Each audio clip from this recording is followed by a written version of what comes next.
I got my Jeep Patriot here. We're doing an alignment. We are at my shop that I work at. Our shop so graciously has two in-ground alignment racks for the extra load cars that help out a lot. This thing ain't even that low, but this dealership services Lexus, Maserati, Alfa Romeo specific. We're also starting to do Fisker now, so we do work with a lot of low cars. Our Gran Turismos are very low. The LFA, I don't know if we can get the LFA on here because of those little lips. Even the lowest cars, you see there's a little red lip right there. That's going to be the first problem you're going to run into aligning a low car, even if you have an in-ground alignment rack. So yeah, first thing, you're going to need an in-ground alignment rack to do your alignment on a low car. Trust me. Like, you could do it on slightly lifted, like, you could do it on other ones with a shit ton of wood planks, but it's just way easier to just find a guy with an in-ground. When you have, especially when you really want to go really low, you're going to eventually need something like that, because that's an amazing approach. But you're still going to have to worry about little shit like that. So even if your shop says they have an in-ground alignment rack, ask for a photo of it, like something, just so you can get an idea what you're working with. Because those low bars, a lot of times they line up with the frame of cars so that, you know, it just dinks. As soon as you won't even get up to there on the frame. It'll just stop right there, all the way at the end. That was my problem with this car. It literally, let's see if we can even get it on the video. Look at that. Okay, so it's got some space between the frame. But yeah, you can see a little bit of gap, right? That's the frame, and that's a little thing. It dips down lower in the rear too. But yeah, that's gonna be your first problems you're gonna be running into aligning a lowered car, specifically lowering a car. Now, I don't want to get into like C's, nuts and bolts and all that. I want to get into like specifically lowered cars. Everybody asks me, how do you even align this? Do you even align it? Does a machine read it? Yada yada yada. I'm gonna show you. We got a machine. A little bit dusty, but it works. And I'm gonna show you guys if this actually works, which it does. Spoiler, I'm sorry.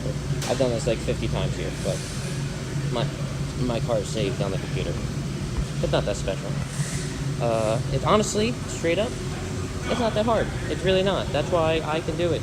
I'm not even like a full... I used to be a technician, but I'm not anymore. I still work in the same shop that I'm a tech at, just another department. So they're more than happy with me, you know, working in the shop. It's not a big deal. You know, everything's an open RO, so I'm still trained, so. And you guys will see. So here is your first problem you're going to run into. It's not really a problem. Luckily, with most stancy lowered cars, they usually have a pretty decent stretch on the tire.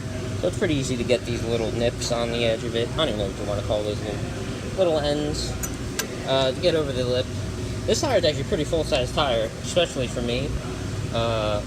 If you got some crazy Sudani stretch, like 1.5 inch lip showing, you're going to have no problems putting these on. But be wary, because majority of the time you're going to be working with polished lips. And I recommend putting some painter's tape over this, just to save your ass. I actually curved these already on the other side. I dropped the wheel on its face. So I'm going to be repainting all the wheels, so I really don't care if I scratch it up. That's why I didn't waste my time with it. But yeah, you're going to just raise it up, but raise it up to a regular level where it's easy to put these, I don't even know what you even call these, and you're going to put on the wheels and put them on all four.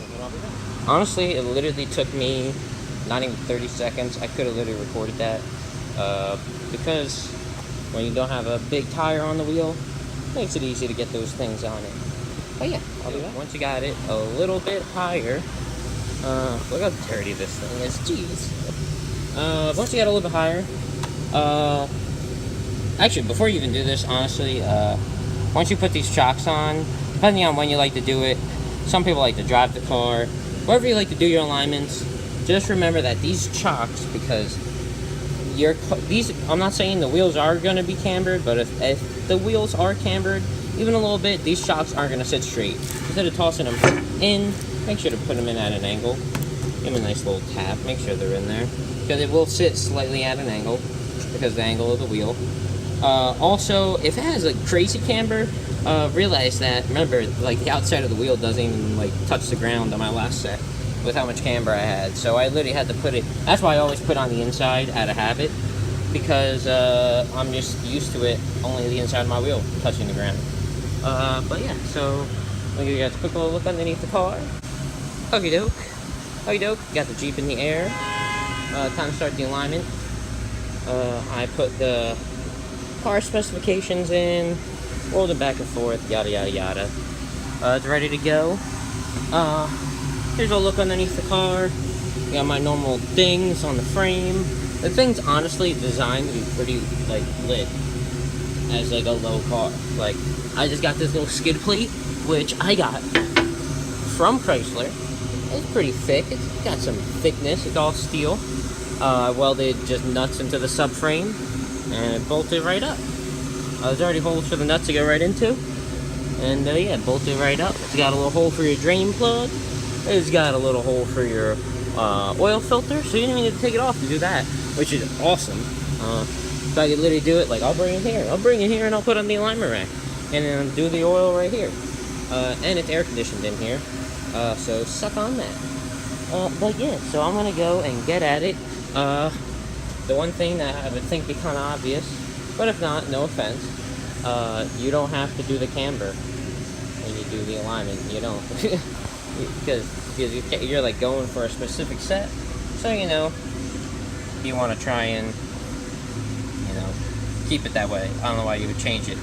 You know, you're going for fitment, not for alignment. But yeah, I'll be back and hopefully this thing will be all. So I got the toe pretty much straight. It's good enough for me. I'm not even gonna get it more. It's not a big deal. A little thing I want to show you guys, the quality parts, authentic parts, again, good shit. And you know, listening to people on the internet when they tell you to buy a part for the car. Now, I'm gonna tell you right now, one of the secrets to aligning this Jeep Patriot all the time and literally being, as you can tell, aligning it by hand. Literally just grab it. You can tell literally just grab it and just boom, boom, and you just look at the string right there and you get them both by hand, bro. By hand. They're just like butter. These joints, you can see how I don't know if you even see how rusty they are. They are so rusty, these little joints. Hard to even get any light in here at all because this car is so fucking low. But yeah, there's this little joint. I have to loosen it with the wrench. It's got the lock nuts on the side, but dude, using a cam nut, which that's what this is, you can even tell that the cam nut and bolt, sucks. They fucking suck. Cam nut and bolts suck. They fucking blow. They suck to work with. This car had 20,000 miles on it, and it was seized up. So yeah, if you have more than 20,000 miles on your Jeep Patriot, that shit is seized. And it ain't spinning. It's not. Your alignment's how it is. Unless you have to cut them out. I recommend literally replacing the joints, replacing these cam bolts as soon as possible. Literally, you could get the car brand new and bring it to the alignment shop and be like, look, can you just literally take those cam bolts out and anti-seize them and put them back in and you'll be good. But yeah, I like those adjustable links because fussing with the cam bolt sucks. But yeah, let me finish one last thing. Those were Moog Problem Solver compensation joints for this Jeep Patriot. It's one of the very few direct bolt-on parts for the Jeep. But yeah, they make it easy to align by hand. Usually you spend like a half an hour, fucking 10 people and a 10-foot long wrench to fucking get it done. But nope, do it by hand in 10 seconds. So here's the finished product. You got your rear so basically what you're going to want to look at, these come up red, but remember, that's your camber. It's not a big deal. That's a big deal right there. A degree off on each side. That's a decent amount that I can adjust myself. I will do that eventually. That's why I'm not getting these two dead on, because this will be back on the rack in 2 weeks, hopefully. So yeah, I don't really go too crazy getting it perfect. But, dude, really? Come on. That was good. I don't know why it's going out so much, but yeah, fuck it. It'll drive. They gotta be equal. That's the main thing. Hey, okay, there he goes back. And, yeah. I'm gonna check, make sure all the nuts and bolts and everything's all tight, and then I'm dropping her and I'm outie.